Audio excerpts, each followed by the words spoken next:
El Comando Madrid de ETA mató a mi padre en un atentado en 1993. Durante 20 años no hice nada por saber la verdad. Ahora, y después de una larguísima investigación, sé que hay mucho más de lo que me contaron. Uonda presenta Las 3 muertes de mi padre. Capítulo 3. Una testigo sin nombre. Investigar un asesinato terrorista cuando han pasado más de 2 décadas no es fácil ni mucho menos. Los testigos desaparecen e incluso mueren. Los documentos se estropean, se pierden o son destruidos. Las pruebas se desvanecen. Sin embargo, en ocasiones una llamada puede cambiarlo todo. Después de publicar la primera parte de la historia sobre la investigación del asesinato de mi padre, pues me quedé hecho polvo. Perdí 22 kilos en 2 meses, vomitaba sin parar, tenía calambres. Perdí la memoria, la capacidad de leer y de escribir. Estaba desesperado. Me puse en manos de médicos, psiquiatras, psicólogos, iba a reuniones en hospitales, tomaba un montón de pastillas. Después de unos meses de baja médica, me desvinculé del Español. Muy poca gente lo sabía entonces. Creo que ni siquiera mi abogado lo sospechaba porque no se lo dije. Pero en los textos de la serie que había publicado en El Español había metido unos cuantos mensajes ocultos, porque la idea era que determinadas personas se pusieran en contacto conmigo y no yo con ellas. Vamos, como si fuera una película de 007, de locos. Hola Pablo, buenos días. Buenos días. ¿Cómo a ti en un momento te hace un clic en la cabeza? Sí. Han pasado 20 años del asesinato sumario, de tu padre y tú de repente... ¿Qué es lo que te mueve a intentar investigarlo? Caramba, ¿Intuición? ¿Aquí vaya tiene que haber historia. algo? Pablo, ¿qué tal?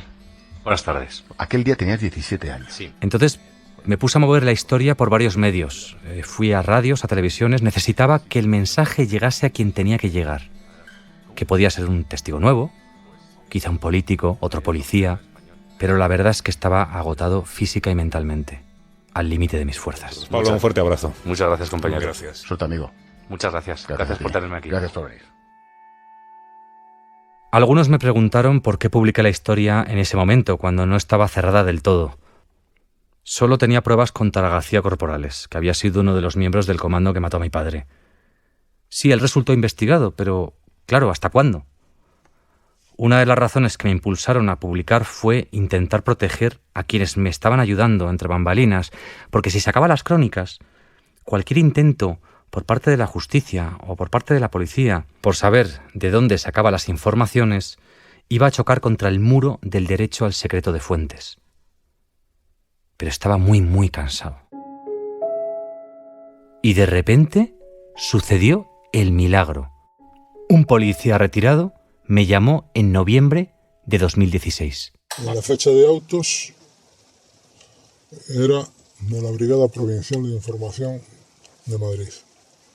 Pues como era habitual en cada atentado que ocurría en la época que yo ostentaba la jefatura del grupo, pues era acudir al lugar de los hechos, una vez que me era notificada por la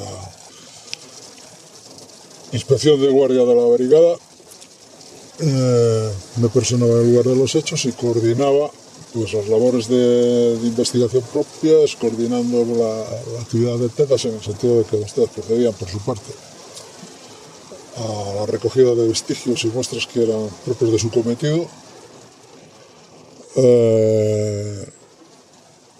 así como identificación de si el atentado se producía mediante defraudación de coche bomba, pues la identificación del vehículo, coordinar la labor de los miembros del grupo que se personaban en el lugar para evaluar, identificar los inmuebles y vehículos afectados, tomar reseña y nota de evacuación de heridos a los centros hospitalarios a los que hubieran sido, si se tenía conocimiento, si no después ordenar que hacer un recorrido de los mismos y de alguna forma tomar nota para hacer las notas precisas y necesarias para la redacción del atestado correspondiente. Este tipo había sido uno de los primeros en llegar al lugar del atentado en el 93. Me llamaba desde fuera de Madrid. Hablaba muy despacito. Parecía nervioso. Me dijo que había sido uno de los primeros en llegar al lugar del atentado, el 21 de junio del 93. Me dio su nombre y apellidos. Joder, hasta me dio su número de placa. Había leído mis crónicas y me contó una historia increíble. Una ciudadana había localizado a 2 terroristas del Comando Madrid a principios del 93. Les había perseguido por el Paseo de la Castellana y había notado el modelo, color y matrícula del coche en el que se había montado, que era un Ford Fiesta rojo con la matrícula de Madrid 0050 y X. Es decir, el mismo coche que estalló en segundo lugar el día que mataron a mi padre. Pero es que su testimonio iba más allá, porque identificaba, y aquí abro comillas, fehacientemente, a María Soledad Iparraguirre, alias Amboto, y a Jesús García Corporales. Tenía que hablar con él cara a cara, así que reservé coche y hotel y me fui zumbando a verle. Él quedó en recogerme a la puerta de mi hotel, a primera hora de la mañana. Vine en un Mercedes enorme, plateado.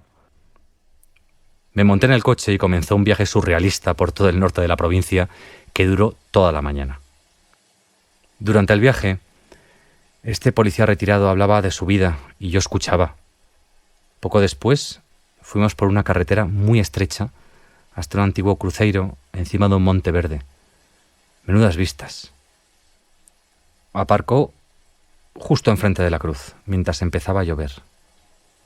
Las preguntas se me amontonaban, así que puse en marcha la grabadora y aquel hombre comenzó a hablar. Sí, existen los coches. Existe, sí, el coche bomba en sí, el coche Corsa, que está ya al paso, y luego el coche de la Entonces hay un unidad. coche que utilizan los autores para abandonar el lugar. Eso es. Y que queda abandonado efectivamente pues ahí en la calle Serrano. Pues, como unos 500 o 600 metros más o menos, no, quizá no hubiese tanto, del lugar del atentado. ¿Cómo se identifica esa matrícula? ¿Cómo llega esa matrícula a nuestro conocimiento? Pues unos meses antes, creo recordar que a través de una comunicación de la comisaría del distrito de Tetuán, pues nos comunican que había una señorita que, o bien ese día, o el día anterior, pues que estaba efectuando unas compras en el Corte Inglés de Castellana, concretamente en la sección del supermercado, y ve a una pareja comprando quesos. Y reconoce, creo recordar, bueno, concretamente y fehacientemente reconoce a una mujer, a María Soledad Iparraguirre Benechea, alias Amboto. Y acompañante, ahora mismo, pues, la verdad, por el tiempo transcurrido no me atrevo a decir si podría ser su tantas veces mentado compañero sentimental Cantauri, o bien si era Gitanilla García Corporales. Ella, digamos que sigilosamente, pues lo sigue. Ellos cruzan la Castellana, se meten en el restaurante José Luis. No sé si consumen algo o no consumen nada. Si van a una cabina telefónica, hacen uso de la cabina telefónica, vuelven a salir al exterior y unos metros más adelante se vuelven a montar en un coche que tenían allí estacionado. Un Ford Fiesta de color rojo, que ahora lleva la matrícula, no me acuerdo. Al día siguiente, si no fue ese día, no, yo sé que se personaron en la brigada a última hora de la tarde, o sea, son las 20 horas, podría ser, no sé, ya no me atrevo a decir porque estamos hablando de hace 20 años, o sea, que no, o sea, más 22 años, 23 años, pero bueno, que se persona con su madre y se juraría que se le toma declaración. Así que teníamos el segundo coche del atentado circulando por Madrid con 2 etarras a bordo unos meses antes. Y uno de los ocupantes era la sanguinaria Amboto, la histórica de ETA. El otro, García Corporales, alias el Gitanillo, a quien teníamos ya imputado. Por cierto, con él había hablado en la cárcel de Vitoria meses antes, sin tener ni idea de su implicación en el atentado. La declaración de esta joven testigo desató una intensa búsqueda del vehículo por la capital en los primeros meses del 93. Y entonces nos echábamos la brigada completa a la calle, o sea, todos los distintos grupos, pues una serie de días, pues a hacer recorridos, un peinado de Madrid en busca del coche. Hombre, como de todo el mundo sabido, ya sabio, pues no solían dejar los coches en la calle. O sea, ellas tenían sus lugares para ocultar el vehículo, independientemente de que podían disponer a lo mejor de varios juegos de matrícula y que a lo mejor no correspondía con la matrícula de la señorita, o sea, que nos había facilitado la señorita esta. Pero está claro que, bueno, que el coche se estuvo buscando y el coche no se encontró. Cuando estábamos en el lugar del atentado, pues se produce percibimos una explosión, o sea, una detonación muy próximo y bueno, imagino que por vía radioteléfono, vía de comunicación de la emisora central de la jefatura superior, pues llega a nuestro conocimiento que había deflagrado un artefacto, o sea, un coche que estaba deteriorado, un Ford Fiesta, con la matrícula, que la matrícula pues correspondía claramente al coche que nos había facilitado la señorita. Y es más, nos dijeron, y una de las ocupantes va herida. Entonces, pues pensábamos que podía ser Amboto. Bueno, ya fuimos a qué hospital la han llevado, tal, y no era él, sino que era una persona que circulaba por el lugar en un momento y que fue alcanzada por la deflagración del coche, era una transeúnte que pasaba por allí, y que, bueno, como tantas veces ocurre por desgracia, pues aparte de las víctimas objetivo, pues por efectos de las deflagraciones pues podía resultar otras personas heridas o perjudicadas, y era el caso de esta señora en ese momento.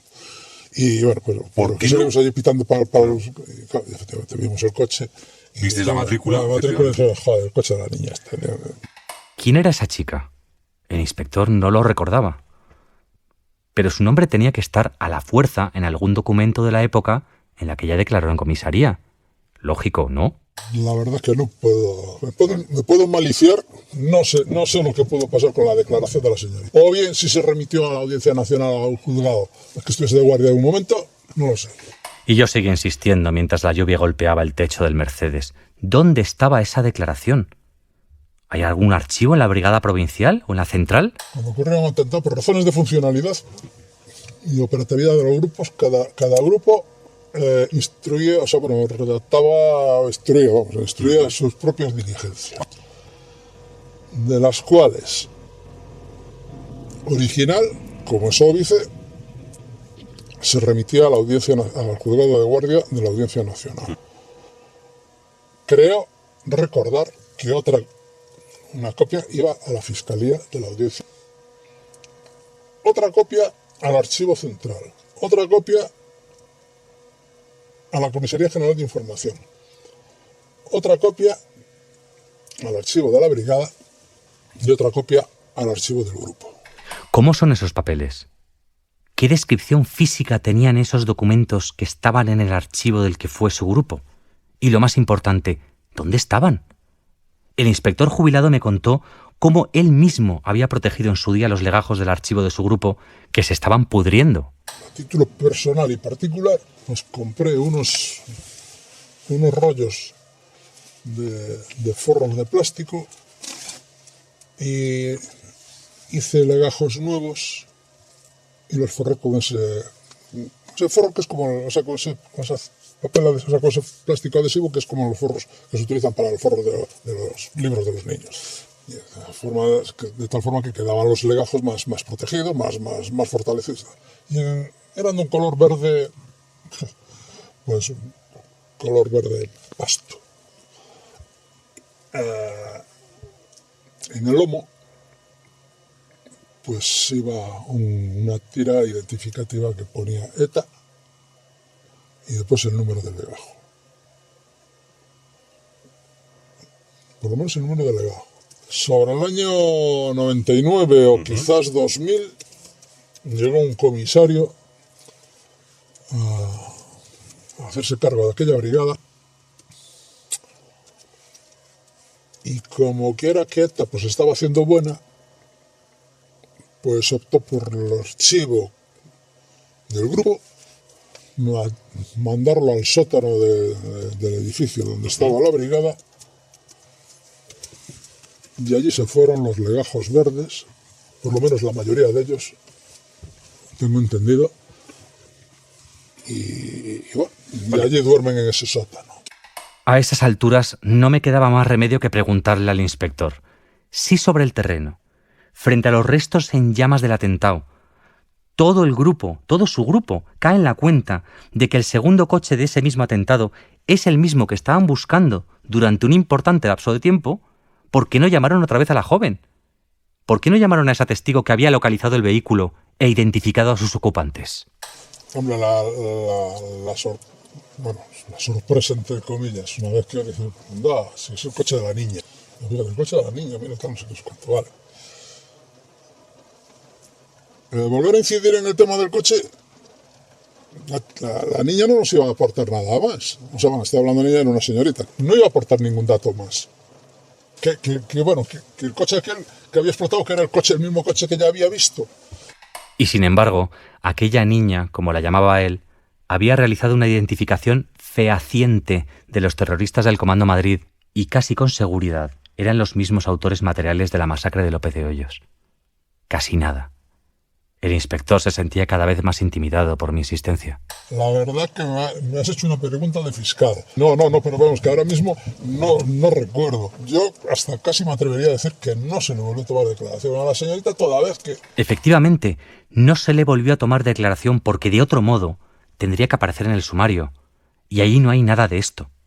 Coño, es que se pudo haber identificado a los terroristas el mismo día que mataron a mi padre. Y toda esta historia se hubiese cerrado entonces. De los atestados se hace responsable de su instructor bajo, digamos, indicaciones del comisario. Siempre era el comisario el que decía tal y el que de alguna forma pues asignaba el número en eso. Y las diligencias, pues hombre, pues se le pasaban a la firma a él porque tenía que firmar la primera y se quedaba con una copia. Pues que aquello no se mandó a la audiencia, si no se mandó a la audiencia, cosa que me extraña, pues no, que no lo sé. Unas diligencias iniciales de los 3, 4, 5 meses antes o sea, cuando la señorita los ve allí en José Luis y en el Corte Inglés, pues a lo mejor pues estaba guardado en un cajón y dice, bueno, que queda aquí esto porque de momento tal. Ahora, en el momento que sale, se dice, bueno, pues esta señorita vio a esta terrorista o a estos terroristas y dice que son. Uno de los coches, claro, que es un coche. Terminamos de conversar y arrancó el Mercedes. Nos fuimos por otro camino, íbamos muy, muy callados. Volvimos a la ciudad, me dejó en el hotel. Nos despedimos con un abrazo. Yo le pedí que declarase ante la Audiencia Nacional y le dije que podía hacerlo por escrito. Él aceptó. Y mientras volvía a Madrid en tren, me pregunté, ¿cuál sería la reacción del juez ante semejante giro? Las 3 muertes de mi padre es una producción de Cuonda. Puedes escuchar los capítulos, leer los guiones y encontrar más material en cuonda.com y las3muertesdemipadre.com.